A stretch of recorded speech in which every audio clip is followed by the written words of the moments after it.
Vaea was a giant who lived behind our village in Apia harbor. One day he insulted the Tuifiti, king of Fiji.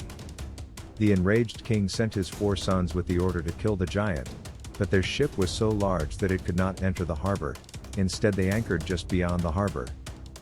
When Vaea heard of the arrival of the Fijians, he surmised that they had come to avenge the Tuifiti. This did not disturb him. He calmly walked down to the bay, lifted the boat out of the sea and placed it on the tops of the trees growing near the shore. In the morning the Fijians discovered their precarious position. Such an amazing feat could only be performed by Vaea, for their boat was 500 fathoms long. To appease the giant, the brothers offered him their sister Apaula, who had accompanied them as a ransom.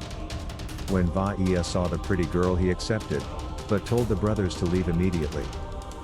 The brothers fled in haste, leaving their sister Apaula with Vaea, glad their lives were spared. Apaula quickly became resigned to her fate. Soon she became pregnant and returned to Fiji to await the birth. When she left, Vaea the giant stood on a stone in Samoan, looking after the fast disappearing ship. All went well for a while, but the ship's progress was delayed by adverse winds. Long before they reached their destination, Apaula gave birth to a boy, and in remembrance of her last view of her husband she called the child Tuifiti, standing in Samoan. Fiji was reached at last.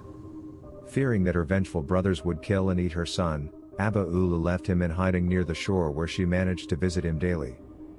Tuifiti grew up and became so strong that he could pull out big trees as if they were weeds.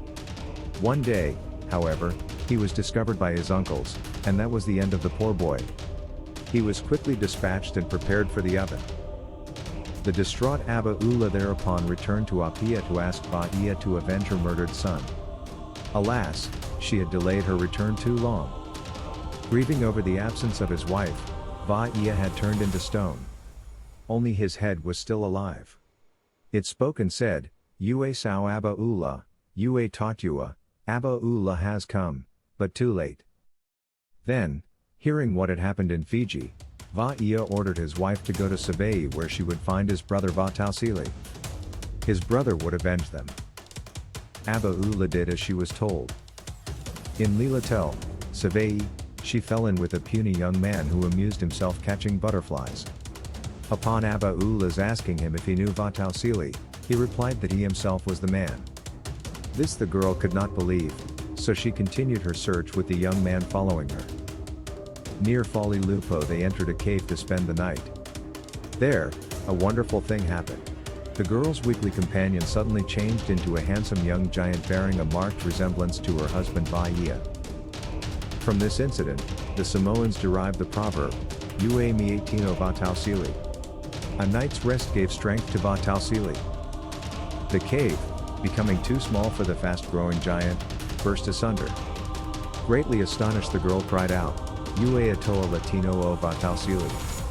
His body is full grown, now he can do it. They immediately traveled to Fiji, and there, armed with a coconut tree, Fathoms slew the 4 cannibal brothers.